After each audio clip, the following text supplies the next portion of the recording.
그들이 가버나움에 들어가니라. 예수께서 곧 안식일에 회당에 들어가 가르치심에 무사람이 그의 교훈에 놀라니 이는 그가 가르치시는 것이 권위 있는 자와 같고 서기관들과 같지 아니함일러라. 이번 우리 교회가 속한 교단 총회 유초동 여름성경학교 주제가 오늘 설교 제목인 최고의 코치 예수님입니다. 부제도 있어요. 내가 바로 교회입니다. 이 주제로 이제 각 교회에서 상황에 맞게 여름성경학교를 진행하게 되고요. 다음 달 7월 마지막 주 토요일로 알고 있는데 우리 교회가 속한 또 한남로의 주일학교 연합회에서 연합 여름성경학교를 동일한 주제로 하게 됩니다. 그리고 어제 교사 컨퍼런스에서도 이 주제와 말씀으로 또 교사 강습회 컨퍼런스가 진행됐는데 우리가 정말 우리의 최고의 코치가 되시는 예수님, 우리의 모든 삶을 가르쳐 주시고 인생도 지도해 주시고 또 신앙의 길, 믿음의 길을 열어주시는 이 최고의 코치 예수님의 말씀을 통해서 정말 변화받고 은혜와 받는 오늘 이 귀한 말씀에 이 시간이 되기를 소망합니다. 아멘. 세계 정말 유명한 스포츠 선수, 스타 선수들을 보면요, 어렸을 때부터 타고난 재능을 가진 선수가 많이 있습니다. 그런데 타고난 재능도 있지만 정말 그만큼 엄청 노력을 하고 우리가 생각할 수 없을 만큼의 엄청난 양의 연습, 훈련을 통해서 세계적인 스타가 됩니다. 혹은 정말 잘 가르치고 인품도 훌륭한 좋은 스승을 만나가지고 그 가르침을 통해 세계적인 선수가 되는 경우가 있죠. 현재 우리나라 스포츠 선수 중에서 가장 인기가 많은 선수는 아마 축구의 손흥민 선수일 거예요. 조금 차이는 있겠지만 대부분 그런데 얼마 전에 같은 팀 동료 선수가 약간 인종차별적인 발언을 해서 문제가 되기도 하고 뉴스가 나오긴 했지만 어쨌든 손흥민 선수가 우리나라 최고이자 가장 인기 많은 선수인 거는 거의 다들 인정하는 분위기인데 그에 앞서 장범근, 박지성, 김연아 같은 선수들, 세계적인 선수가 있었죠. 근데 현 시점에서는 우리나라 모두가 모든 스포츠를 통틀어 가장 유명하고 인기 있고 또 굉장히 세계적인 선수일 거예요. 세계 최고 리그라고 하는 잉글랜드 리그에서 훌륭한 업적도 쌓았고요. 여러 가지 득점왕도 하고 주장도 하고 있고요. 팀에 동양인 최초의 주장이라고 하고 국가대표에서도 주장을 맡고 있고요. 그의 실력은 물론이고 리더십도 아주 탁월해서 우리나라의 모든 사람이 좋아하는 그런 선수일 겁니다. 손흥민이 여기까지 오기에는 정말 얼마나 많은 노력이 있었을까. 남들과는 다른 타고난 재능도 있었을 수도 있겠죠. 근데 꼭 그것만으로 그렇게 된 것일까? 누구보다 강하고 힘들게, 누구보다 또 철저한 훈련을 통해서 지금 그 자리에 오른 게 아닐까 싶어요. 그리고 그런 손흥민이라는 선수 옆에는 어렸을 때부터 정말 빼놓을 수 없는 아주 중요한 한 인물이 있는데요. 바로 그의 아버지인 손웅정 씨입니다. 마찬가지로 축구선수 출신이긴 한데요. 선수로서보다는 경력보다는 이제 가르치는 코치로 더 유명해요. 제가 알기로는 지금도 유소년 축구교실을 운영하고 있는 것으로 알고 있는데 TV에도 간혹 나오죠. 손흥민 선수의 모든 경기를 모니터해서 코치해주는 것으로 유명합니다. 어린 시절 아들의 전담 코치를 도맡아서 했습니다. 손흥민이 처음 유럽, 독일에 갔을 때도 계속 같이 생활하면서 모든 훈련 스케줄을 관리했고 그 팀에서 훈련하는 것 별개로 또 개인적으로 아버지가 훈련을 또 하면서 가르쳤고 처음에 말도 통하지 않았고 인종차별적인 것도 받았던 그 시절에 그 손흥민 아들 선수의 멘탈도 붙잡아줬습니다. 철저한 기본기 훈련, 반복적인 연습, 체력 훈련 그 모든 것을 통해서 지금의 손흥민이라는 선수가 차츰차츰 만들어져서 우리가 보는 이 세계적인 선수가 된 것이죠. 손흥민이라는 선수 자체만으로 사실 정말 대단한데요. 늘 이야기하는 것이 자신이 이렇게 될 수 있었던 것은 자기 아버지가 또 계셨기 때문이다라고 이야기를 합니다. 손흥민은 그 어떤 코치보다 훌륭한 감독들 많이 만났거든요. 세계적인 명장들도 만났지만 그 코치들보다 더 위대한 코치가 있었고 그 코치는 최고의 가르침을 통해서 최고의 선수로 만들어지게 되었던 것이 아닐까. 그런 면에서 봤을 때 이 코치라는 존재가요 정말 중요합니다. 비단 손흥민 선수뿐만 아니고요 세계적인 선수들 중에서도 자기가 정말 열심히 노력해서 이렇게 올라간 경우도 있지만 그 옆에서 도와주고 가르치고 또 잡아주고 단점을 보완해주고 최고의 코치가 있었기에 모든 것이 가능했던 것입니다. 우리가 그리스도인으로서 이미 최고의 코치를 옆에 두고 살아가고 있습니다. 부모님이나 가족, 학창시절의 스승님이 될 수도 있어요. 그렇지만 설교 제목에서 미리 봐서 아시듯이 우리의 최고의 코치는 바로 예수님이십니다. 이미 설교의 시작과 결말이 나왔어요. 최고의 코치 예수님.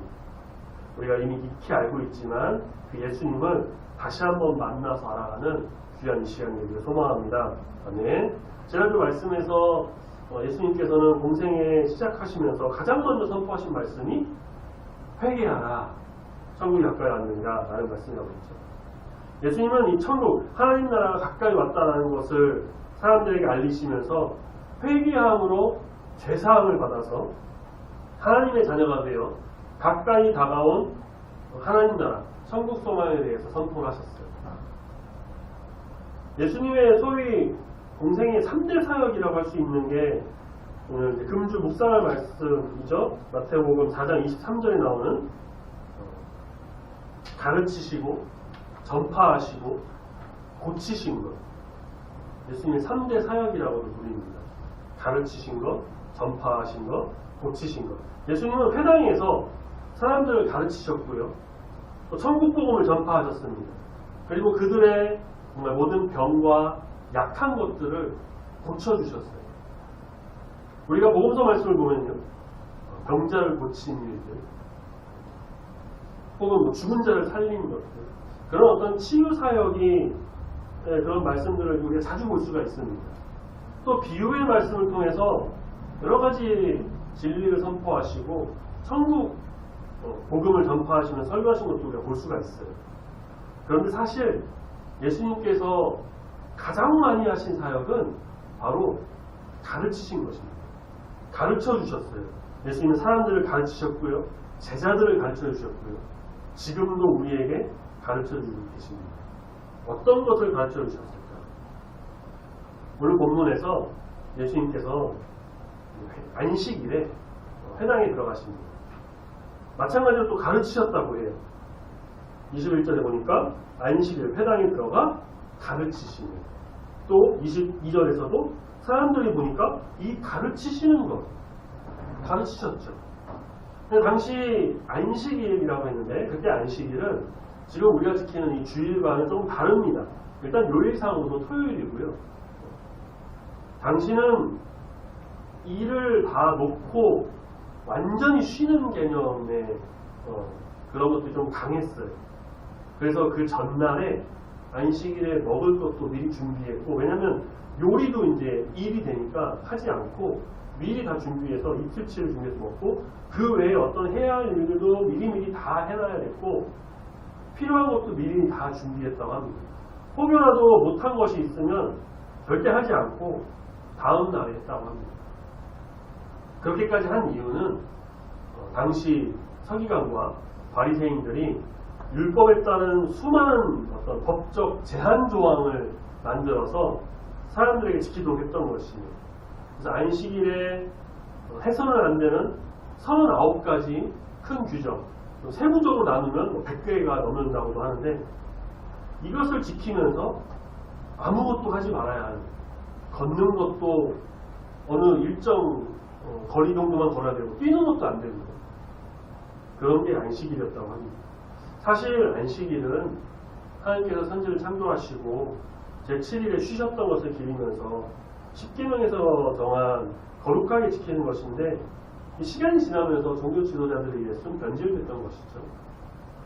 본문 말씀에서 예수님께서 다른 날이 아닌 이 안식일에 사람들에게 가르치셨다는 것을 우리가 좀 기억할 필요가 있어요. 예수님께서 바로 안식일의 주인이시고 안식일 준수는 사람 중심이 아니라 하나님 중심으로 이루어져야 되는 것이고 사람이 안식을 위해 존재하는 것이 아닌 안식일이 사람을 위해 존재하는 것이다. 이것을 가르쳐 주셨습니다. 또한 생명을 살리며 매임자를 구해주는 날이었고요. 우리가 주일 저녁 예배 시간에 요한복음 말씀을 보면 또 아시겠지만 안식일에 예수님께서 병자를 고쳐주시었죠. 그런 예수님을 향해서 유대인과 종교 지도자들이 막 비난과 비판을 쏟아냈습니다. 하지만 안식일에 병자를 고치심으로 죄에서 자유를 얻게 하고 마음의 어떤 아픔과 고통도 다 고쳐주심으로 하나님께 감사와 기쁨을 올려드리는 것, 이것이 바로 진정한 안식일이고 이것이 예수님께서 그 안식일, 율법을 완성하러 이 땅에 오신 것을 보여주신 것이었습니다. 그렇게 예수님은 안식일에 또 이 안식일에 대해서 사람들에게 가르치셨고요. 회당은 안식일에 또 랍비 등을 이제 말씀을 가르칠 수 있게 되어 있었거든요. 그래서 그 말씀을 듣기 위해서 사람들이 많이 모이는 곳이었기 때문에 그 사람들에게 예수님께서는 가르쳐 주셨습니다. 안식일에 대해서, 여러 가지 말씀에 대해서, 천국에 대해서. 예수님은 그렇게 하나님 나라에 대해 가르치셨습니다. 회개하라, 천국이 가까이 왔느니라. 가까이 온 하나님 나라에 대해서, 천국에 대해서 가르치셔야 되잖아요. 곧 다가올 하나님 나라에 대해서 비유와 여러 가지 말씀으로 가르치셨어요. 아무 근거 없이 그냥 생각나는 대로 막 말씀하신 게 아니에요. 구약의 말씀을 근거로 해서 논리 정연하게 가르치셨습니다. 그들이 익히 알고 있는 말씀과 또 상식선에서 어긋나지 않는 그런 것들을 알려주시면서 가르치셨어요. 그 가르침이 어디에 있는지 오늘 말씀 27절에 보니까 사람들이 그 가르치신 교훈에 놀랍다고 해요. 이게 놀랍다. 왜냐? 다른 사람과 달리 권위 있는 자와 같다라는 거예요. 특히 서기관들과 같지 않았다. 이 서기관과 바리새인들은요, 아까도 말씀드렸지만 여러 가지 율법 조항을 만들어서 안식일에 지키도록 막 그렇게 했던 것도 있는데 가르칠 때에 자기들의 어떤 잘남, 자신들이 얼마나 율법을 막 철저히 지키고 11조는 내가 얼마나 어떻게 하고 있고 율법을 위해서 우리가 얼마나 고생을 하고 있고 마치 우리는 너희가 다르다는 식으로 그렇게 너희 일반 백성들이 알지 못하는 것을 위해서 우리가 여러 노력을 하고 있다. 자기들은 자랑하고 교만하게 하나님 말씀의 빈자에서 자기들의 말을 막 전했던 그런 것이고요. 그런 그들의 가르침은 세속적이고 세상적이었던 것이죠. 하지만 예수님의 가르치심은 어때요? 권위 있는 자와 같다고 합니다. 이 서기관들과는 차원이 달랐던 거예요.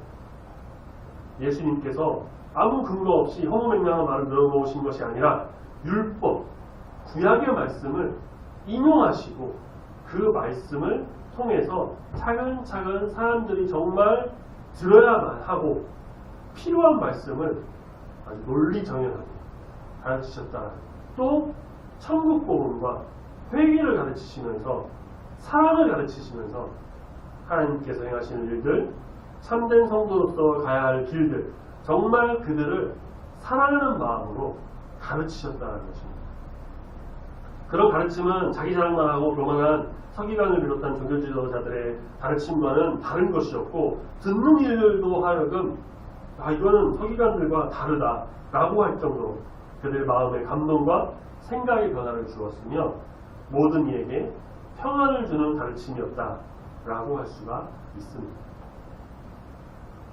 예수님의 가르치심은 그렇게 한 곳에서만 또 이루어졌던 것이 아니에요. 마태복음 9장 35절 말씀에 보면은 모든 도시와 마을을 두루 다니시면서 그들의 회당, 역시나 회당, 사람들이 많이 모이는 곳, 유대인들은 그들이 모이는 곳에는 항상 회당을 만들어서 회당 중심으로 모든 생활을 했습니다.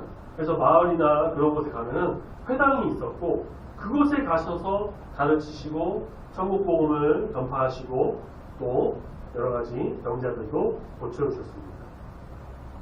제자들에게도 명하시기를 동네에 가서 가르치고 전도하라 라고 알려주셨습니다. 마가복음 4장 1절에 보면은 또 바닷가에서도 예수님 말씀을 듣기 위해 모인 사람들에게 비유로 말씀하시면서 그들에게 천국 복음에 대해서 가르쳐 주셨어요. 그들의 상황과 형편을 다 아시는 주님께서는 마가복음 4장 33절에 보면은 그들이 알아들을 수 있는 대로 말씀을 가르쳐 주셨다고 합니다. 그들이 듣기 어려운 말로 정말 막 여러 가지 말로 해서가 아니라 그들이 알아들을 수 있게 말씀을 가르쳐 주셨다는 거예요. 제자들에게도 역시 가르침을 주셨는데요. 마가복음 9장 31절에 제자들을 가르치시면서 이제 곧 십자가에 달려 죽으실 것을 알려주셨다고 합니다. 누가복음 11장 1절에서는 제자들에게 기도도 가르쳐주세요. 그게 마태복음 6장에 나오는 우리가 아는 주기도문입니다. 그 기도를 가르쳐주셨어요. 또 누가복음 21장 37절에서는 예수님께서 낮에는 성전에서 가르치시고 밤에는 감람원이라고 하는 산에서 쉬셨다고 해요. 예수님도 다음날 가르치시려면 쉬셔야 돼요. 그리고 성전에 혹은 회당에 그렇게 사람이 모인 곳, 말씀을 듣기 위해서 그 가르침을 받기 위해서 사람들이 많이 모인 곳에 가셔서 말씀을 통해 천국을 소망하면서 천국 복음을 듣기 위해 모인 모든 사람들에게 예수님께서 친히 모든 것을 가르쳐 주셨습니다. 이 가르침은 지금도 여전히 우리에게 임하고 있습니다. 우리에게 역시나 가르치고 계세요. 예수님께서는 이 성경 말씀을 통해서 이 말씀으로 지금도 우리에게 가르쳐주고 계십니다. 예수님은 말씀을 통해서 우리의 삶을 가르치시고요. 인생을 가르치시고요. 예수님께서 십자가에 달려 죽으심으로 겸손, 헌신, 사랑 그것이 무엇인지를 몸으로 직접 가르쳐 주셨습니다. 순종이 뭔지를 가르쳐 주셨어요. 제자들의 발을 닦아주시면서 제자들에게도 그 낮아짐과 겸손, 순종, 봉사에 대해 가르쳐 주셨고 이는 역시나 우리에게도 이러한 모습을 통해 낮은 자의 모습이 무엇인지 겸손하게 순종하는 것이 무엇인지 가르쳐 주고 계십니다. 예수님의 가르치심에는 멈춤이 없어요. 말씀을 통해서 하나님을 사랑하고 이웃을 사랑하는 것이 무엇인지를 가르쳐 주셨고요. 아름다운 성도로서 믿음, 소망, 사랑, 절제, 겸손, 또 순종, 회개, 충성 그게 뭔지를 다 가르쳐 주셨습니다. 우리에게 세상에 가서 빛과 소금이 되라고 가르쳐 주셨고요. 원수도 사랑하라고 가르쳐 주십니다. 마태복음 11장 29절 나의 마음이 온유하고 겸손하니 내게 와서 배워라 라고 하십니다. 우리는 예수님께 배워야 합니다. 예수님의 가르침을 보고 듣고 알아서 그 가르침대로 살아야 합니다. 그 가르침은 이 성경에 다 나와 있고요. 그래서 우리는 이 성경 말씀을 꼭 읽어야 되고 보고 알아가야 합니다. 예수님 변함없이 우리를 가르치시고 우리 인생의 최고의 코치가 되어서 우리를 참된 그리스도인으로 이끌어 주심을 믿으며 나가는 우리 모두가 되어야 할 것입니다. 아멘. 좋은 스승, 좋은 선생님 만나는 게 참 쉽지 않은 일인 것 같아요. 초중고등학교 때 좋은 담임 선생님 만나기를 기도하죠. 좋은 선생님의 기준은 사실 하나마다 다르긴 하지만 그래도 학생을 정말 사랑하고 생각하고 그들 위해서 모든 또 그 상황과 기준에 맞춰서 가르치는 선생님이 좋은 선생님이 아닐까 싶어요. 저희 아이도 이제 초등학교 2학년이고 둘째도 내년에 초등학교로 들어가는데 그러다 보니까 또 잘 가르쳐주고 사랑을 좀 품어주는 참 좋은 선생님 만나기를 기도해요. 대학교보다는 대학원, 특히 이제 박사과정 같은 경우에서 논문을 쓸 때 지도교수의 지도가 정말 절대적이기 때문에 좋은 교수, 좋은 스승을 만나서 그런 어떤 학문적인 가르침도 받기를 좀 바라고 원합니다. 그래서 그렇게 박사 논문으로 좀 지도해주고 가르친 교수는요, 거의 대부분 평생 자신의 스승으로 모시면서 멘토가 되는 경우가 많아요. 우리가 잘 아는 스승의 날 5월 15일, 왜 5월 15일이 스승의 날인지 아시나요?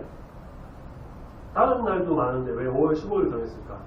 자타가 봉인하는 우리 민족의 스승이라고 불리는 분이 있어요. 한글을 창제하고 유일하게 대왕이라는 호칭이 붙는 세종, 조선 4대 임금. 세종의 탄생일이 5월 15일입니다. 그러니까 민족의 스승이라 불리는 이 세종의 생일을 스승의 날로 정했다고 해요. 5월 15일은 세종의 생일이에요. 우리가 이걸 보면서 좀 생각해 봐야 될 게 우리의 참 스승이 누굴까? 우리의 참 선생님이 누굴까? 우리의 삶을 지도하고 이끄시고 사랑으로 돌보는 최고의 코치가 누굴까?를 항상 생각해야 합니다. 앞에 스포츠 이야기 잠깐 했는데 다시 스포츠 경기, 이런 스포츠 얘기를 잠깐 해드리면은 경기에는 사실 경기를 뛰는 건 선수이기 때문에 그 선수의 실력과 또 여러 변수에 의해서 결정이 나오곤 합니다. 그래서 코치의 어떤 영향이 경기할 때는 잘 보이지 않아가지고 그런 코치의 영향력을 잘 모르는 분들이 많아요. 그런데 시합 바로 직전까지 코치는 선수를 가르치고 몸 상태를 체크하고 전략과 전술을 짜고 그들에게 설명하고요. 외부적인 요소를 관리하기도 합니다. 또 경기 중에도요. 계속 보이지 않는 곳에서 선수를 독려하고 심판에게 막 건의하고 항의하기도 하고 그런 모습들이 나와요. 사실 코치에게 있어서 가장 중요한 거는 당연히 선수를 가르치는 것이겠죠.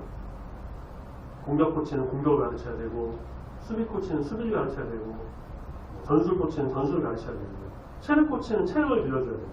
각 분야에 맞게 그 코치들의 역할이 굉장히 중요합니다. 그리고 전체를 총괄하는 수석 코치, 또 감독 이렇게 있는데 선수들의 정신 상태를 붙잡아야 됩니다. 때에 따라서는 그 선수와 어떤 계약, 연봉 조정 뭐 그런 것도 다 하기도 합니다. 어떤 경우는 사생활도 관리해요. 코치는 선수가 경기에 나가기 직전까지 가르치고 또 가르치고 또 가르쳐서 최고의 결과가 나오도록 만듭니다. 우리 예수님께서는 우리의 코치가 되셔서 우리를 가르치시고 또 가르치시고 지금도 가르쳐주고 계십니다. 우리가 세상에서 교회에서 가정에서 혹은 또 직장 일터에서 여러 맡은 일을 위해서 해나갈 때에 어렵고 힘들지 않도록 지도하시고 가르쳐주세요. 말씀을 통해서 예배를 통해서 이렇게 설교 시간을 통해서 메시지 혹은 기도할 때 세밀한 음성 혹은 다른 사람을 통해서 가르쳐 주시기도 합니다. 우리의 삶의 방향성을 삶의 목표를 신앙을 가르치십니다. 우리는 성도로서 하나님의 자녀로서 세상의 것을 더 따라가고 세상을 코치로 두는 게 아니라 오직 우리의 모든 것이 되시고 삶을 이끄시고 함께 하시는 참된 코치, 최고의 코치이신 우리 예수님을 바라보면서 믿음으로 그 가르침을 따라 온전히 나가는 아름다운 성도가 다 되어야 할 것입니다. 잘못된 것을 가르치는 코치 밑에서는 잘못된 길로 가기 마련이에요. 제대로 된 사람이 될 수가 없죠. 그게 잘못된 것인지도 모른 채 그냥 고집만 부리게 됩니다. 하지만 올바른 길을 가르쳐주는 코치 밑에서는 참되고 의로운 길을 가게 되어 있습니다.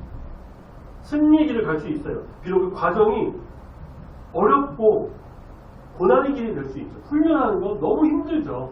막 숨이 여기까지 차오르고 땀이 범벅이 되지만 그 길과 훈련을 통해서 그 끝에는 정말 찬란한 영광과 승리의 길이 있다는 것을 믿고 바라보기 때문에 우리는 그 최고의 코치이신 예수님을 바라보면서 예수님과 함께하는 것입니다. 세상이 가르친 것은 다른, 세상이 가르친 것은 비교할 수 없는 참된 진리, 의의 길로 인도하셔서 정말 천국 소망을 갖고 제자의 길을 가도록 가르치시는 우리 최고의 코치 예수님을 의지하면서 오늘도 내일도 한 주간도 올해 남은 2024년 그리고 모든 인생이 주 앞에 드려지는 참된 제자로서의 길을 가는 우리 성도님들 다 되시길 소망합니다. 아멘. 좋은 코치, 훌륭한 코치, 최고의 코치만 있으면 그 가르침 받으면 좋은 선수 될 수 있을까요? 정말 훌륭하고 세계적인 선수가 될 수 있을까요? 손흥민 선수가 세계적인 선수 될 수 있었던 건 여러 좋은 감독들도 만났지만 자기 아버지 손흥정 씨 있었기 때문이라고 할 수 있는데 그것만큼 중요한 게 또 하나 있어요. 뭘까요? 그 선수가 코치의 말을 얼마나 잘 듣고 그 가르침을 따라서 그대로 행하느냐예요. 코치 지시대로 연습하고 얼마나 훈련했느냐. 아무리 좋은 코치, 막 세계적인 최고의 코치가 있다고 해도요. 그 말 듣지 않고 자기 고집대로 하고 마음대로 교만하면은 코치 있으나 말합니다. 아무 소용이 없어요. 잘 듣고 따라서 행해야 합니다.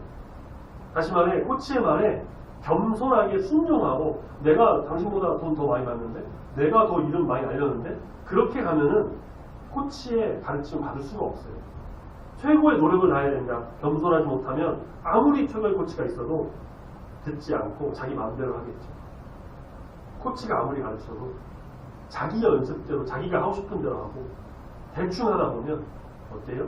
그냥 그 정도 수준에 머물러요. 딱 그 정도까지밖에 못 가는 거예요. 끊임없는 반복, 훈련, 열심을 다하고 최선을 다해서 순종해야 돼요. 최고의 코치 예수님께서 우리 아들 함께 하십니다. 이 세상 그 누구와도 비교할 수 없는 우리의 최고의 코치, 우리 삶을 인도하시고 선한 목자가 되시고 양인 우리를 돌보시죠. 우리 인생을 주관하십니다. 그런데 그런 코치를 두고도 우리가 겸손하게 순종하지 않으면 어떻게 될까요? 말씀과 기도로 삶의 방향성과 믿음의 길을, 십자가의 길을 가르쳐주고 계시는데 그냥 설렁설렁 대충대충 듣고 그냥 열심과 열정을 다하지 않고 내 뜻과 내 마음대로 한다면 어떻게 될까요? 최고의 코치를 두고도 세상의 것에 자꾸 기웃기웃거리면서 세상의 소리를 자꾸 들으면서 그거대로 하려고 그래서 충성과 헌신과 노력을 하지 않는다면 결국은 그냥 딱 그 정도 수준, 아무것도 아닌 게 됩니다. 많은 겁니다. 우리는 우리의 모든 것을 형통하게 이끄시는, 그렇게 역사하시는 최고의 코치 예수님을 온전히 믿고 바라보면서 그분이 행하시는 일, 가르치시는 것, 모든 말씀에 순종해서 정말 겸손하게 주의 길을 걸어가는 주의 백성이 되어야 할 줄 믿습니다. 아멘. 최고의 코치 예수님께서 우리의 삶을 주관하셔서 어디로 가든지 저러나 우리가 치우치지 않고 정말 주님께서 인도하시는 귀한 길, 십자가의 길. 비록 가는 길이 좀 힘들죠. 훈련이 안 힘든지 훈련이 어디 있겠어요. 안 힘든 연습이 어디 있겠어요. 힘들지만 순종하고 나아갔을 때 그 가르치심을 받은 제자로서 이 세상 가운데 빛을 발하며 승리하게 될 줄 믿습니다. 우리 예수님께서 함께 하심으로 온전히 주님께 영광을 올려드리는 귀한 삶이 되기를 예수님의 이름으로 축원합니다. 아멘. 기도하겠습니다.